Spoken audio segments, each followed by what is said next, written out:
The Telephone and Communication, Nate Lott, ETEC 540. In the realm of communication technologies, one cannot deny the importance of the telephone across history. Connecting humanity across vast distances, oceans and mountains, it allows us to relay information, data, and talk to those we love as if they were right next to us. To understand the profound effect the telephone has had on communication, we must first look at a brief history and how it came to be. The word telephone comes from the Greek word tele, which means from afar, and phone, which is voice. As simple as it might seem, the idea for the telephone is what we passed as a possible communication device when we were children, which was basic tin cans and a string. A child's toy, made by connecting the two ends of a string to the bottoms of two metal cans, with the idea being the can could collect the sound and a string or wire could transmit one's voice over a certain distance. Long before the invention of the electromagnetic telephone, there have been numerous ways to transmit speech over extended distances through pipes or other sound-enhancing devices. The man credited with the vast majority of the work was Robert Hooke. I have, by the help of a distended wire, propagated the sound to a very considerable distance in an instant. While he was the first to create the mechanical acoustic telephone, Alexander Graham Bell, the Scottish inventor, is credited with creating the first practical telephone. In 1874, the essential idea of the telephone formed in his mind. As he later explained it, if I could make a current of electricity vary in intensity precisely as the air varies in density during the production of sound, I should be able to transmit speech telegraphically. A huge amount of research in the area of speech and hearing led to the creation of the U.S. patent on the telephone in 1867. From there, in 1877, the first commercial telephone company was created near Berlin, followed by the first coast-to-coast long-distance telephone call from New York to San Francisco in 1916. The telephone is what can be deemed as a piece of the secondary orality.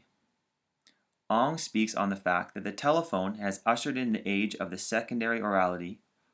It is a means for socialization rooted in our base oral tradition. What the telephone has done is change the way we build community. It forms the speaker and the listener together in a moment. An auditory space is created. Listening to the spoken word brings the two individuals much more closely together in the moment than a written interaction ever could. The two people are not physically present together, but their voices are in the same place at the same time. With this comes a sense of intimacy and closeness that was not present with written interactions. Of course, the telephone had a profound effect on the speed and efficiency of communication as well. Writing a letter and the movement of that letter to the recipient was the first form of communication to feel the effects. Now, communication could be delivered instantaneously and in real time. Writing a letter would fall to the wayside as a means for people to communicate effectively, when speed was the determining factor. The telephone's first use was strictly for business. The first subscribers were usually doctors, druggists, and businessmen, and the phone was not immediately available to private homes. Service was expensive at a time when wages were a few dollars a week. Looking from a business standpoint, determining how a large business would communicate with customers would be forever altered. For example, prices are always fluctuating, and the telephone would give businesses the ability to monitor and react to prices in the market as they changed. Business' entire operations did not have to remain in the country, but could now be internationalized, as the telephone allowed for them to move their product to new markets and a new country. One of the overlooked societal changes that the telephone ushered in was the creation of women as telephone operators in business. and the movement of them into the business realm to handle customer complaints and billing issues. The telephone was ineffective, though, in freeing women from traditional societal limitations, and it was also important in offering them economic opportunity in the growing telephone industry. As well as in Muslim societies where men and women were meant to live in separate zones, it made communication between the sexes easier, creating a social space where they could meet. It also enabled women to organize their lives more independently while still taking the societal norms seriously. The telephone, of course, was not immediately available to everyone, as it was an expensive piece of machinery when it was first introduced. The main communication was for business and political transactions, and the telephone remained therefore a tool of the colonial elite. However, as it became more affordable, it started to appear in every home, and families that lived in towns, states, provinces, or countries apart could now stay in touch and improve the communication within the family unit, even across vast distances.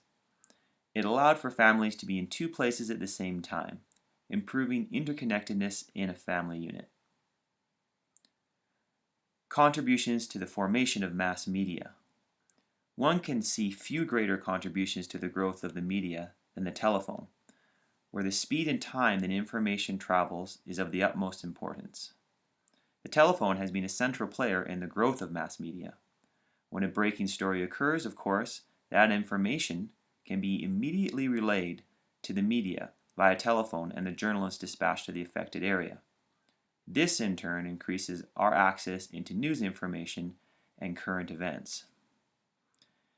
This can be taken even further. As a news story breaks, we can communicate with one another about the events unfolding.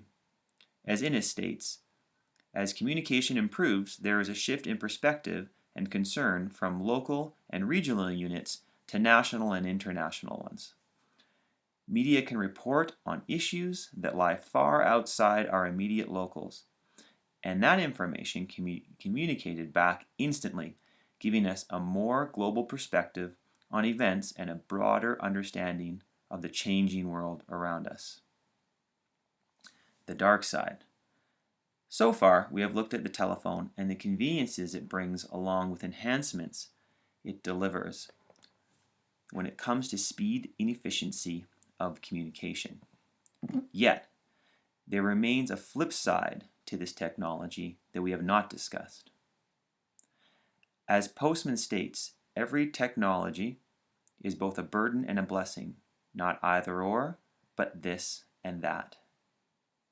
There is no give without take, and the advancement of the telephone is no exception to that rule. In Innes's The Bias of Communication, he talks about the monopolies of knowledge, in which those that control access to that knowledge hold powerful positions. While the telephone is a device that connects us, it has also cut a wide divide between the haves and haves not in society. Those that cultivate competence in the use of a new technology become an elite group that are granted undeserved authority and prestige by those who have no such competence. When the telephone was introduced, there is no doubt that only the wealthy could afford it. Such a machine, and this in turn created a divide to those that held the knowledge and power through mere acquisition of the new device. The speed at which information could be relayed and obtained with the advent of the telephone afforded those that could obtain this technology great power. Innes speaks on this when he states, "The decisive advantage gained by those with an advance warning of events or prices."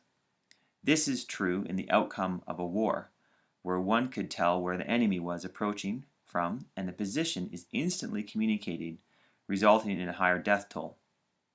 As well, in the business realm, the ability to reach a business contact ahead of your competition through the use of the new communication medium. Or perhaps even more personal, is the replacement of writing with a medium that involves much more exposure. To get hung up on in a phone call relays a much stronger and immediate message to the recipient than a written conversation. Attached to this is the removal of the body language that we use to communicate so much of what we say to each other. The telephone strips us of that method of communication and replaces it with a purely auditory-based means of expression. Regardless of the pitfalls, it is apparent that the advent of the telephone as a means of communication has a side that is not so positive.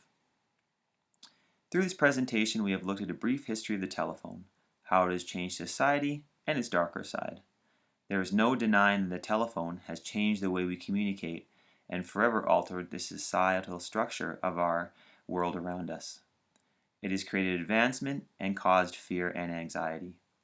It is not merely a simple communication device, but a driver for societal change. Yet it is a form of technology that we cannot live without, as instantaneous voice communication has become a central component of our history and culture.